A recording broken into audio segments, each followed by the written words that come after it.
Right now, Pittsburgh's best sports show is about to begin. Call us or tweet us. We've got things to talk about on the Nightly Sports Call.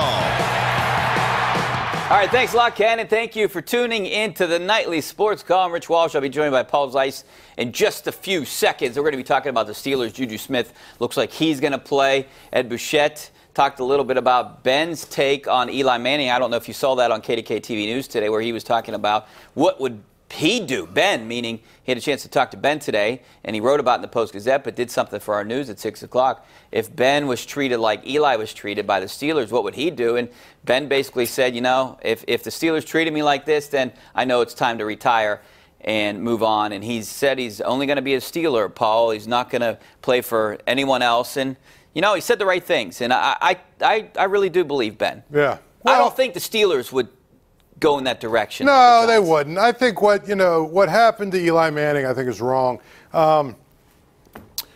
Basically, the owner wanted to see some of the younger, what's the kid's name? Davis Webb? Davis Webb. The other guy. He wanted to see a little bit of the younger quarterback, Davis Webb. So he told that to Ben McAdoo, and McAdoo basically completely blew the whole situation up. He didn't handle it the right way. Yeah. There's a better way to handle it. Now, I'm not saying it, Eli Manning, obviously they're 2-9, and he hasn't been very good this year. But I'm sorry, a guy that got you 2 Super Bowl rings and has been the face of your team, there's a better way to treat him. I mean, it doesn't mean you can't bench him, or it doesn't mean you can't say, listen, we're going to get Davis Webb in here a little bit at the rest of the season. We just alternate series or something. Or whatever. Even just we want to see what he looks like, and we want to get him some experience just to see because, we've got to see what he looks like. You don't bench him. They don't even have Davis Webb ready to play yet. In fact, he's probably going to be inactive this week. So it's basically you benched him for Geno Smith. Yeah. That's why it's such a stupid thing. And Ben McAdoo, to me, is a coach that I'll be shocked if he makes it to the end of the year. Probably trying to save his job with this one, though, too. Yeah, but he might have cost him his job. You saw the owner's quotes basically said that this isn't how he wanted it handled, and that this guy, nothing's guaranteed with this guy.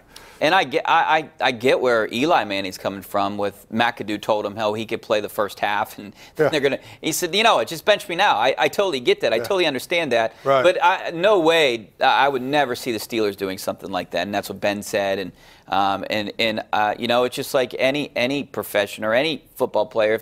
If you respect the organization and they say, hey, it's time to retire, maybe you start thinking about, it might be over. The thing about it is Ben's still playing at a pretty high level. Yeah, he's a top 10 quarterback right now. As opposed to Eli, who's struggled. But here's again, they had, Odell Beckham Jr. got hurt, then their other guy got hurt. They have no receivers. Their offensive line stinks. They can't really run the ball. It's not all him. No, it isn't. So, and it was what Ed did today on our 6 o'clock news was really good, and I'm sure you can read the Post-Gazette, his story in the Post-Gazette about it. And coming up tonight, Ed will talk about the bulletin board material that's coming up on KDKA-TV News, and I don't think I don't really buy into the bulletin board material, Paul. No. I don't think. You mean for the Bengals game? No, I was talking about the Patriots. Yeah. Oh, I mean, come on. Yeah, so that's 3 weeks away. It's 3 weeks away, number one. And number two, the Patriots are a team. What I like about the Patriots and why they win a lot, they're focused on whatever team they play on Sunday.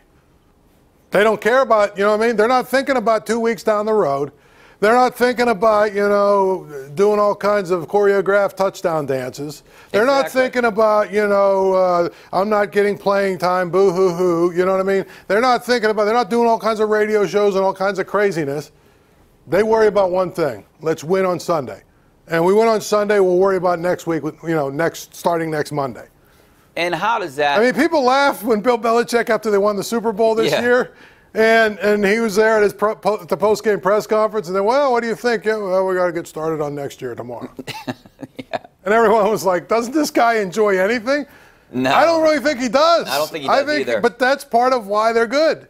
They're focused on the next game, and that's all they care about. Yeah, I met him at the owners' meetings. You know how they have a party with the media and with the owners and everything, and the coaches are there. And I met him a few years ago out in Arizona. He's the same person. Basically, never looks like he's having fun. You don't see him crack a smile or joke or anything. So at least in front of us. And I understand we're the media, so. But, yeah, I get a lot of people that ask me, why aren't the Steelers organization, why isn't that run like the Patriots? Why don't the players or the coaches deal with situations like the Patriots do? I don't know where that starts and where it ends, and I really can't answer that. I mean, it's just they're two different organizations. They're two different coaching styles and tactics, and two different locker rooms. Two different quarterbacks. Two different quarterbacks, too. That's the other thing. Two different quarterbacks. Tom Brady is really kind of a no-nonsense guy. I mean, you want to talk about a guy whose personality is awful in terms of, like, he's really kind of a nerd. You know what I'm saying? But really, he's like Peyton Manning. I mean, he's a savant. Manning at least has a personality and like to have a little bit of fun and could joke and this and that.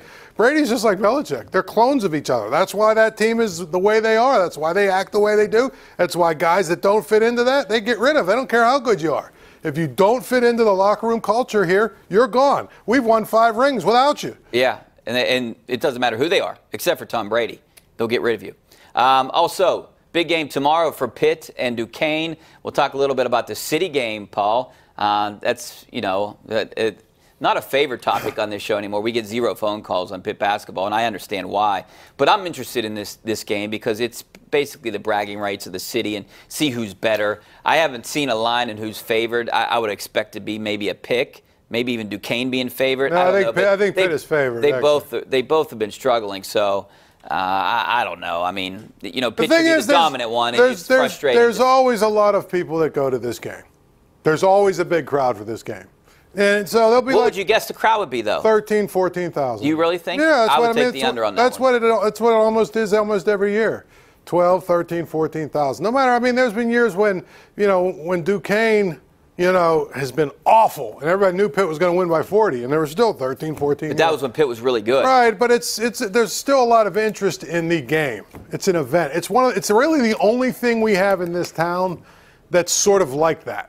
Yeah. A Civil War type, Other than Penn State football. Well, but we don't have that. I mean, that's not two teams from this city. You know what I'm saying? I get what you're saying. But it'll be interesting. I'm looking forward to it. I'm also looking forward to going to a break. We need to take a timeout. Back in 2 minutes to take some phone calls. See you then.